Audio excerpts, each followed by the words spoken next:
So spring is the most crucial time for Japanese maples, and in this video I'll be discussing lots of do's and don'ts for this very important time of year.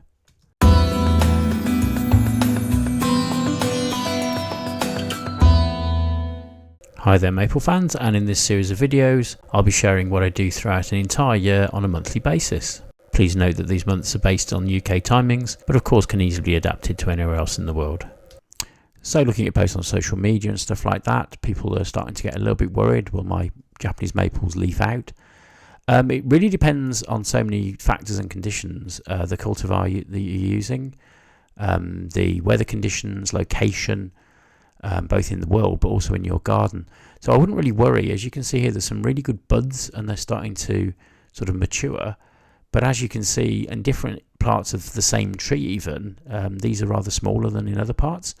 Nothing wrong with this at all. It's doing absolutely fine.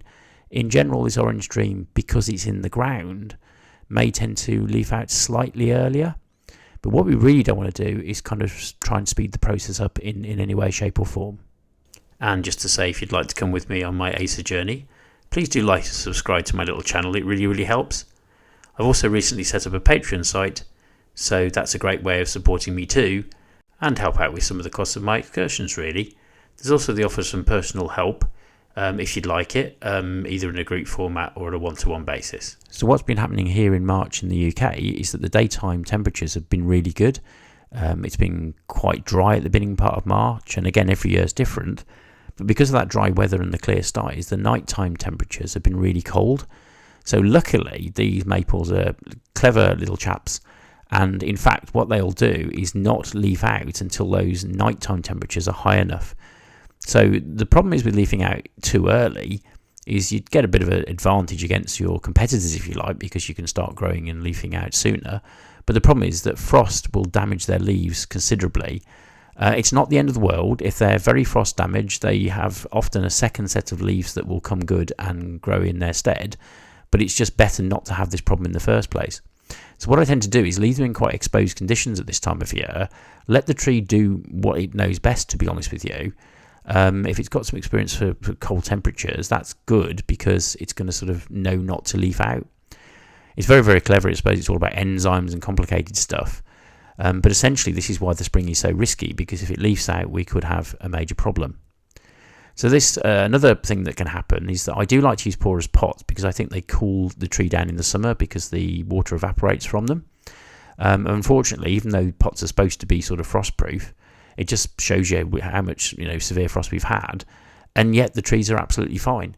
So these trees are really frost hardy until they leaf out, in which case they sort of take off their armour, if you like, over winter, and then suddenly we can have a problem. Also looking on that tree, just moving on, you can see that there's some white patches on it, etc. Don't think that that's necessarily a problem. It isn't. Particularly older bark on trees is a different colour to new bark, as you can see clearly here.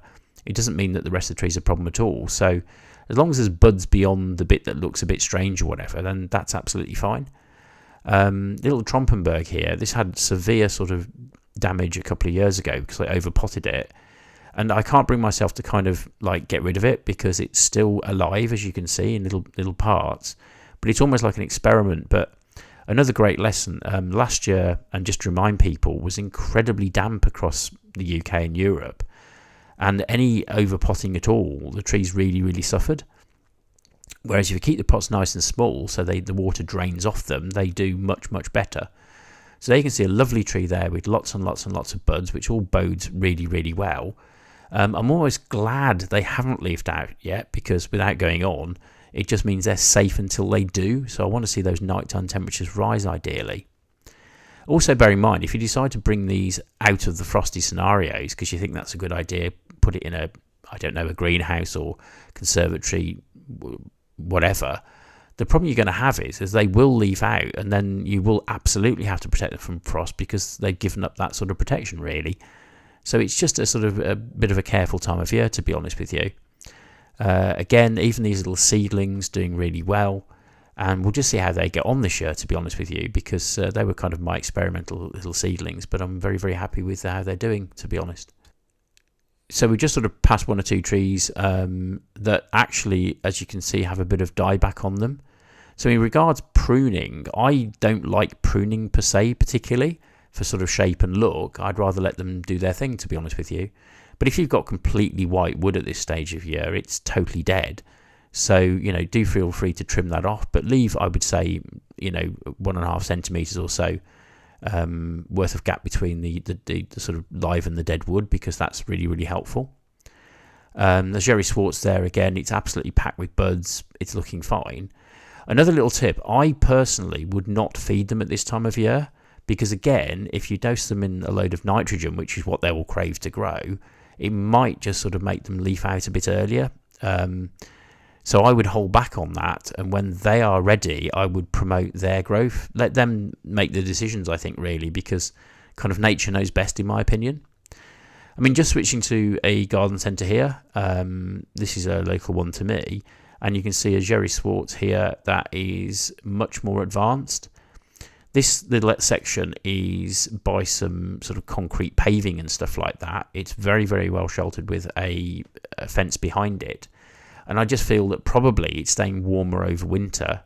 They're also packed in quite close together as well, which might be a factor. And therefore, that's going to advance things a little bit for them. But again, if that pavement is going to stay slightly warm and take the chill off, then that's going to keep these going. So that's going to be okay, really. So not to worry if things haven't leafed out. It may look very sunny and it looks absolutely lovely out today, but it just doesn't necessarily mean there's a problem. You should see buds, though, to be fair, by now. But it's kind of a bit of a wait and see. If another month has gone by and there's no leafing out whatsoever, I think then we do have serious problems. But you see there, it really has advanced quite rapidly. That's Katsura, which is honestly renowned for kind of leafing out early as well. So again, there's lots of little factors that kind of coincide with all this. And there's Little Princess, which I've got an example of as well in my garden, which is an absolutely lovely little tree. Again, that's more advanced, but other ones just aren't. So if you go to the garden centre, that's fine. Bizarrely, I would probably pick a tree that hasn't leafed out and buy that one first, because put it into my garden, it's a different environment. You want that protection to stay, really. So that's probably quite a good top tip. So really something different here, so this red flamingo. Again, it's not completely leafed out yet, but it's really thinking about it. So that's going to probably leaf out sooner. And again, that's absolutely fine, really. Got my little fellas down here that I didn't repot from last year because I just, having inspected the roots, I decided that they weren't advanced enough to warrant doing that. Again, I've left them in the plastic pots. They're quite happy. They've got lots of buds on them. Over potting this time of year, absolutely fatal, because if you think about it, without their leaves, they're just a sort of stick. That sounds derogatory, but in a pot. So if it rains, the water's just going to sit on their roots and they're not going to be sucking up and drying themselves out, so to speak. So this is a time of year where, luckily this year, it hasn't rained that much, but overpotting into a great big pot is a real no-no. Watering also at this time of year is, in the UK at least, completely unnecessary.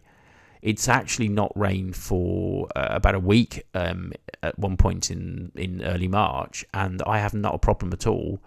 I mean, I'll just put my finger in there or a water meter and just double check, but if they haven't leafed out, they don't need the water actually. So as long as it's not bone dry, then that's going to be absolutely fine. So what could we do at this time of year? Yes, trim off the really dead stuff there. Again, about 1.5 centimetres above the actual living stuff. That's absolutely fine. Good time of year to get those extra labels that I didn't get done last year, perhaps done, and redo those. Why not?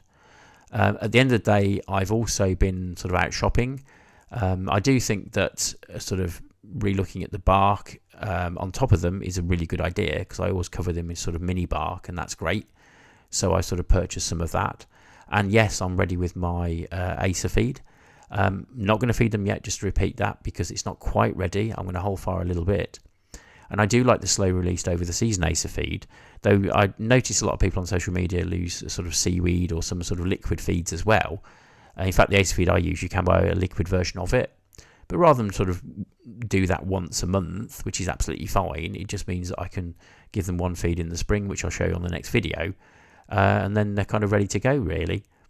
But so far, so good. I haven't seen any trees that really worry me at this stage. But that's the nature of Acers really. Every year is going to be a different proposition, and it's just worth bearing that in mind. So now things are really starting to happen in the garden and out and about in the world of Acers. I'll be visiting some more lovely Acer trees out and about in the wild. We'll do lots more videos of my trees in the garden. And by all means, if you've got any comments, please leave them in the comment section below, because that's something we can certainly look at.